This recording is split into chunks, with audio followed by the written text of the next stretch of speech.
नमस्कार, मैं डॉक्टर राकेश पाठक। विनायक दामोदर सावरकर के पोते सात्विकी सावरकर को राहुल गांधी के खिलाफ केस करना बहुत भारी पड़ गया है। अब सात्विकी सावरकर को अदालत में खड़े होकर अपने पुरखे विनायक दामोदर सावरकर पर लगने वाले तमाम आरोपों को कबूल करना पड़ रहा है। अब हालत ये हो गई है कि कांग्रेस, राहुल गांधी और इतिहासकार सावरकर को लेकर जो आरोप लगाते रहे हैं, उन तमाम आरोपों में से कई बड़े आरोप खुद सात्विकी सावरकर ने अदालत में कबूल कर लिए हैं। इनमें सबसे अहम है सावरकर के अंग्रेजों को लिखे गए माफीनामे, अंग्रेजों की फौज में हिंदू युवकों की भर्ती का अभियान और गाय को लेकर सावरकर के विचार। अब तक इतिहासकार जो कुछ कहते और साबित करते रहे हैं, सात्विकी सावरकर ने थोड़े से किंतु परंतु, अगर मगर आदि इत्यादि के साथ उन सब बातों को कबूल कर लिया है। आइए सबसे पहले ये जान लीजिए कि आखिर ये कौन सा मुकदमा है जिसमें सावरकर के पोते इस तरह के तमाम आरोपों को कबूल कर रहे हैं। ये मुकदमा है राहुल गांधी के खिलाफ किया गया सावरकर की मानहानि का मुकदमा। दरअसल राहुल गांधी ने 5 मार्च 2023 को लंदन में एक कार्यक्रम में भाषण दिया था। राहुल गांधी ने अपने भाषण में एक किताब के हवाले से ये दावा किया था कि सावरकर मुसलमानों के खिलाफ जुल्म करने के समर्थक थे। किसी एक घटना का जिक्र करते हुए राहुल ने कहा कि सावरकर ने अपनी किताब में लिखा है कि एक जगह कुछ लोग मुस्लिम युवकों की पिटाई लगा रहे थे और इसे देखकर सावरकर को खुशी हुई थी। इसके अलावा राहुल गांधी ने सावरकर के अंग्रेजों से माफी मांगने और उनके ब्रिटिश एजेंट होने का भी आरोप लगाया था। राहुल गांधी के इस भाषण के बाद विनायक दामोदर सावरकर के पोते सात्विकी सावरकर ने महाराष्ट्र में पुणे की एमपी एमएलए कोर्ट में एक केस लगा दिया था। मुकदमे में बहस के दौरान सात्विकी सावरकर ने जिन 3-4 अहम बातों को कबूल किया है, आइए अब उनके बारे में भी जान लीजिए। सबसे अहम बात यह है कि सात्विकी सावरकर ने यह मान लिया है कि विनायक दामोदर सावरकर ने 5 बार अंग्रेजों को दया याचिकाएं लिखी थीं। उन्होंने इसे आवेदन पत्र के रूप में चिन्हित किया है। सात्विकी का कहना है कि सावरकर ने माफी नहीं मांगी थी, बल्कि इसे मर्सी पिटीशन के रूप में देखा जाना चाहिए।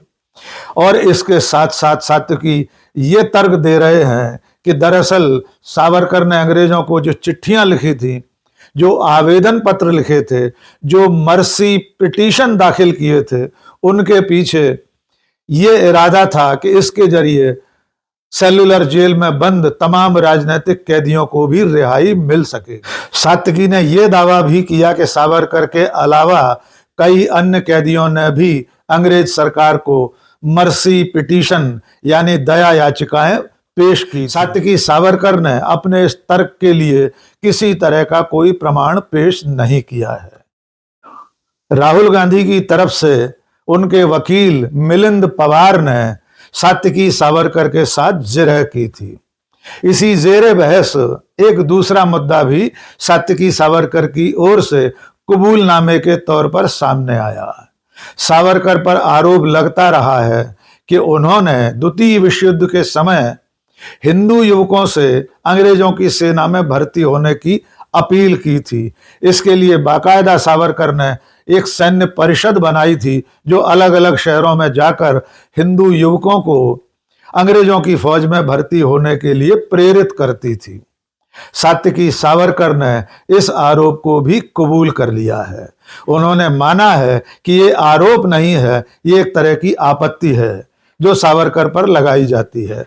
और अपने इस कबूलनामे में सात्विकी ने एक अजीब सा तर्क दिया है।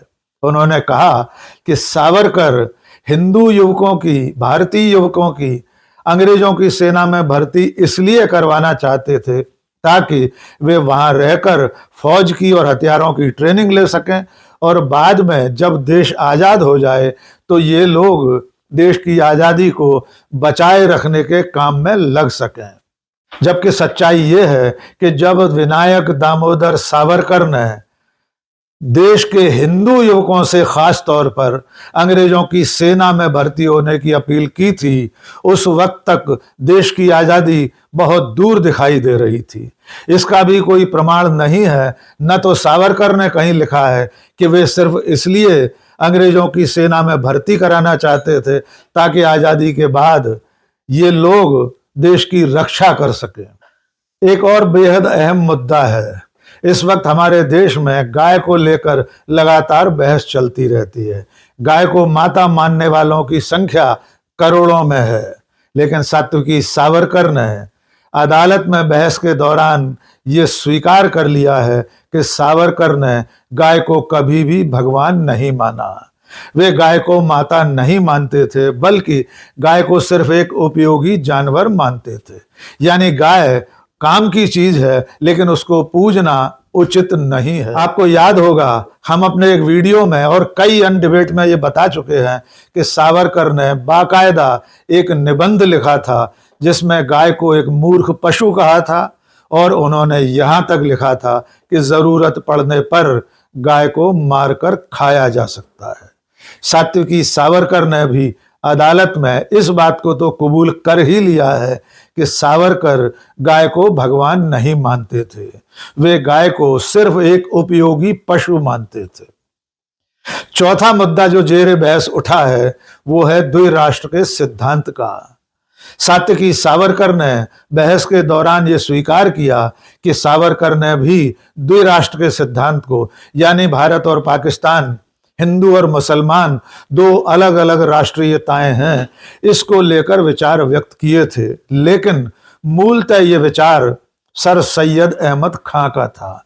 यानी सात्विकी सावरकर ये तो मान रहे हैं कि द्विराष्ट्र के सिद्धांत को सावरकर का समर्थन प्राप्त था, लेकिन इसका जो मूल विचार था, सबसे पहले हिंदू और मुस्लिम दो अलग अलग राष्ट्रों की हिमायत, उसका मूल विचार सर सैयद अहमद खान ने पेश किया था। ये पहला मौका नहीं है जब सात्विकी सावरकर राहुल गांधी के खिलाफ मानहानि केस में उल्टे बांस बरेली लदने की हालत में पहुंचे हैं।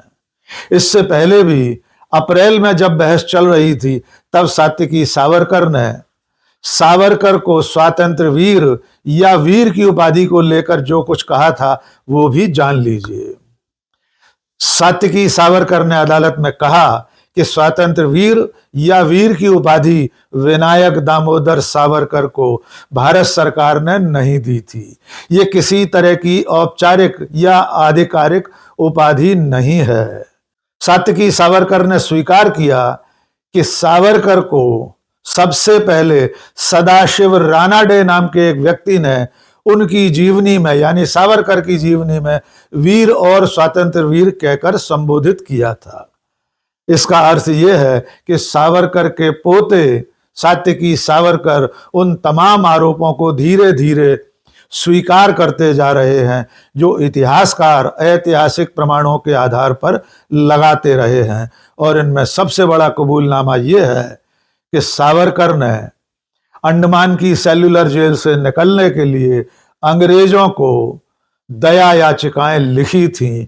यानी एक तरह से जेल से बाहर आने के लिए, काला पानी से बाहर निकलने के लिए दया की भीख मांगी थी। और ये सब अदालत में बाकायदा ऑन रिकॉर्ड सात्विकी सावरकर ने कबूल कर लिया है। अब इस केस की अगली सुनवाई 1 जून को होगी।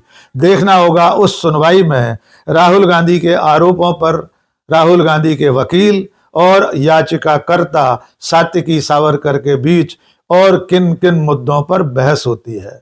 तो दोस्तों, अब आइंदा अगर आपसे कोई सावरकर के माफीनामों की बात करे, किसी तरह का कोई सबूत मांगे, तो उसे बता दीजिए कि पुणे की स्पेशल MP MLA कोर्ट में सावरकर के ही पोते सात्विकी सावरकर ने कटघरे में खड़े होकर ऑन रिकॉर्ड ये स्वीकार कर लिया है कि सावरकर ने जेल से बाहर निकलने के लिए अंग्रेजों को दया याचिकाएं लिखी थी, मर्सी पिटीशन लिखी थी, जिन्हें माफीनामा भी कहा और माना जाता है।